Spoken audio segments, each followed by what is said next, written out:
अस्सलाम वालेकुम व्यूअर्स, बिस्मिल्लाहिर्रहमानिर्रहीम।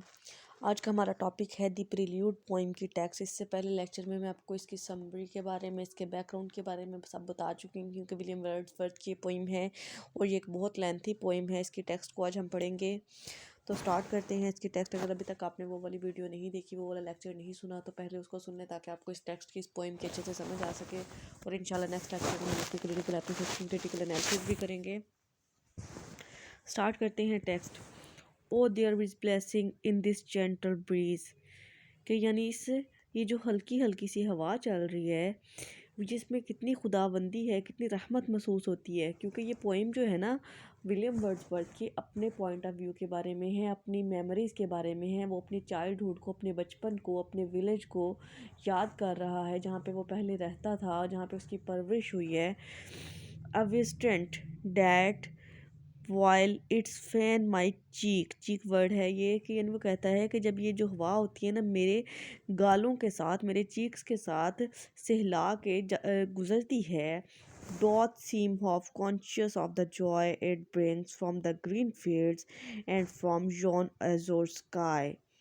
तो वो कहता है कि मुझे ऐसा लगता है कि जैसे ये हवा जानती है, इसे पता है कि ये जो सरसब्ज खेत और जो रोशन नीला आसमान है ना, इससे चलती हुई आ रही है। और ये वो कहता है कि मुझे इस चीज़, जो सीन है, ये जो नज़ारा है, बहुत ज़्यादा मसरूर कुन लगता है, बहुत ज़्यादा मैं इसको इंजॉय करता हूँ। Whatever its mission the soft breeze can come. तो वो कहते हैं कि इसमें धीमी धीमी सी जो हवा है ना, इसका मकसद तो मैं असल में नहीं जानता कि क्या मकसद है। To none more grateful than to me escaped. वो कहता है कि मेरे लिए जितनी मसरत और फरहत का ये बायस है, शायद किसी और के लिए ये नहीं होगी। जितनी खुशी, जितना इन्जॉयमेंट ये मुझे देती है, शायद किसी और को ना देती हो।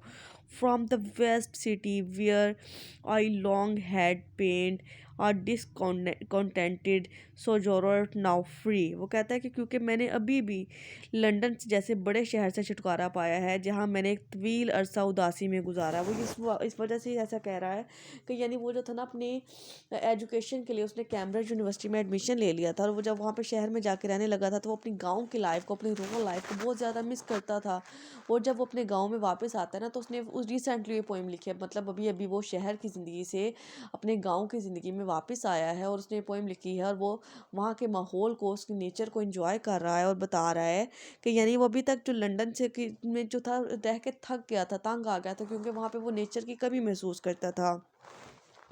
Free as bird to settle where I will. वो कहता है कि यहाँ के मुझे ऐसा लगता है कि मैं जहाँ भी चाहता हूँ बैठ सकता हूँ, अपनी मर्जी से अपनी ज़िंदगी जो है ना, परिंदे की तरह फ्री हो के, आज़ाद हो के गुजार सकता हूँ। What dwelling shall receive me? In what vale shall be my harbor? Underneath what grove? वो कहता है लंदन से छुटकारा पाने के बाद अब कौन सी जगह है जो मेरा वेलकम करेगी, जो मुझे खैर मुकदम करेगी, जो मुझे खुश आमदीद कहेगी। कौन सी वादी है, शैल बी माई हार्बर, कि कौन सी वादी है जो मुझे पनाह देगी। Underneath what grove what shall I take up my home, वो कौन सी जगह होगी जिसको मैं अपना घर बनाऊंगा। And what clear stream shall with its murmur let lull me in to rest, और वो कौन सी पानी की ऐसी नदी होगी जिसकी सरगोशियों की लोरी से मुझे नींद आ जाएगी और मैं नींद की आगोश में चला जाऊंगा। The earth is all before me with a heart choice, not sacred at its own liberty. तो फिर वो कहता है कि यानी ये जो ज़मीन है, ये जो सरज़मीन है, ये मुझे जो है ना बहुत ज़्यादा ऐसे लगता है कि अपने दिल से जो है वेलकम कर रही है, और बिल्कुल अपने अंदर समा लेना चाहती है। और मेरा जो दिल है वो खुशी से भरा पड़ा है, क्योंकि अब वो कहता है कि अब मुझे ऐसा लगता है कि यहाँ पे आके मेरी आज़ादी को किसी किस्म का ख़तरा नहीं है। मैं अपनी यहाँ पे अपनी मर्ज़ी की ज़िंदगी जी सकता हूँ। I look about and should the chosen guide be nothing better than a wandering cloud. अब मैं अपने गर्दो पेश पर नज़र दौड़ाता हूँ, जब अपने आसपास देखता हूँ, तो मैं अपने आप को एक आवारा बादल की तरह महसूस करता हूँ, कि यानी जिसको कोई रास्ता नहीं मिल रहा, जो कभी जहाँ जिसका दिल करता है भटकता हुआ चला जाता है। I can not miss my way I breathe again. वो कहता है कि मैं दोबारा सुख का सांस ले रहा हूँ और ख़ुद को ज़िंदा महसूस कर रहा हूँ। Trances of thought and mounting of the mind come fast upon me, it is shaken off that burden of my own unnatural self, the heavy weight of penny of every day, not mine, and such as were not made for me. अब वो कहता है कि सूरत हाल में, situation में, जब मैं अपने ख़यालात पे और अपने माइंड पे जो है, जो कि मुझ पे गालिब आ रहे हैं, जो कि मुझको जो है कवर कर रहे हैं, अब मैं सोच रहा हूँ, क्या सोच रहा हूँ, वो कहता है कि मुझे ऐसा लगता है कि मेरे ज़हन से बहुत बड़ा बर्डन जो था, बहुत ज़्यादा जो बोझ था वो उतर चुका है। और मैंने जो एक शहर में एक बहुत ज़्यादा टायर्ड जो थकी हुई ज़िंदगी होती है, उकताहट से भरपूर जो ज़िंदगी होती है, वो जो गुजारी है, अब मैं उससे आज़ाद हो चुका हूँ। वो कहता है कि मुझे ऐसा लगता है कि मैंने अपने सर से कोई बहुत जो वज़नी वो चीज़ थी ना, वो उतार के रख दी है। और वो कहता है कि अब मैं खुद को बहुत ज़्यादा कॉन्टेंट, बहुत ज़्यादा मुतमईन महसूस कर रहा हूँ। और अब मुझे ऐसा लगता है कि ये जो ज़िंदगी है, ये जो दुनिया है, मेरे लिए ही बनी है, क्योंकि मैं अब बिल्कुल आज़ाद हूँ। इसके बाद देखिए, long months of peace if such board word accord.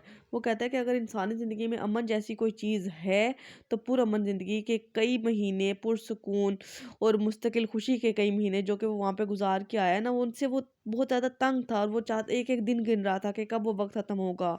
Long months of peace and undisturbed delight, कि यानी उसने वहाँ पे जितने भी महीने गुजारे हैं, वो कहता है कि बहुत ज़्यादा जो थे वो उनमें तंग था, और उसने जो थी उसकी जो खुशी थी वो मुकम्मल नहीं हो पाती थी। और in my are mind in prospect whither shall I turn by road or pathway or through trackless field up hill or down or shall some floating thing upon the river point me out of my course, कि यानी अब जो है ना, वो जब अपने गांव की ज़िंदगी में वापस आ गया, तो वो उसकी ईच एंड एवरीथिंग को एंजॉय कर रहा है।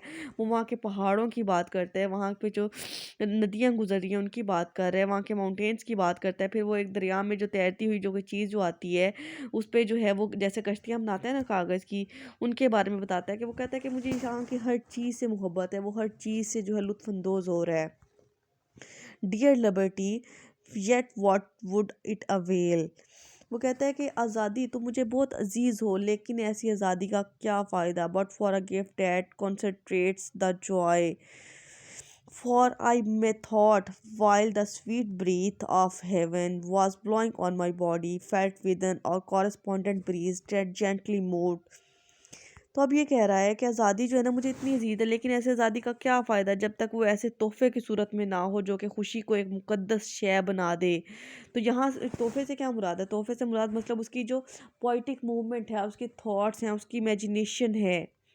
वो कहता है कि जब आसमान से जो कोई खुशगवार मुअत्तर झोंका जब आता है, तो जब वो मेरे जिस्म से टकराता है, तो वो मुझे जो है ना बिल्कुल मेरे वो हवा सिर्फ मेरे जिस्म से नहीं टकराती, बल्कि बल्कि मेरे अंदर तक जाती है, मेरे हार्ट को, मेरे सोल को, मेरे माइंड को भी टच करती है।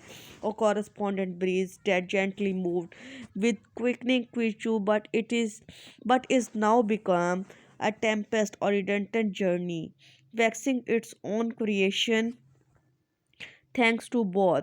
फिर वो कहता है कि जब ये मेरे अंदर चलती है, तो मुझे एक हवा जो होती है, एक तेज़ तूफ़ान की शक्ल इख्तियार कर लेती है, और वो जो तहरीक होती है, वो तेज़ तूफ़ान होता है ना, वो उसको मजबूर कर देता है पोइट्री लिखने पे, पोइम्स लिखने पे। और यही एक जो पोइटिक इमेजिनेशन होता है, कि यानी एक पोइट को जो माइंड में जो थॉट्स आते हैं, जो आइडियाज़ आते हैं, वो जब एक जोश पकड़ते हैं, तो फिर वो मजबूर हो जाता है कागज़ पे लिखने के लिए।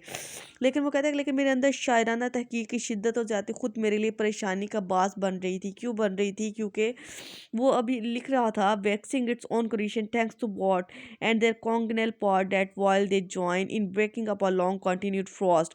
कि ये थैंक्स टू गॉड का जो वर्ड है, कि यानी उसने वो ये जो इसका एक दोस्त है एस्ट्रिक कॉलर, जिस जो मैंने इंट्रोडक्शन में भी बताया, और इसकी एक सिस्टर थी डोरोथी, उन दोनों ने इसको मजबूर किया था, इस बात पे जो था उकसाया था कि तुम जो है ये प्रीलोड बुक लिखो, जिसमें तुमने अपनी लाइफ के सारे एक्सपीरियंसेस, अपने ऑटोबायोग्राफी को शेयर करना है।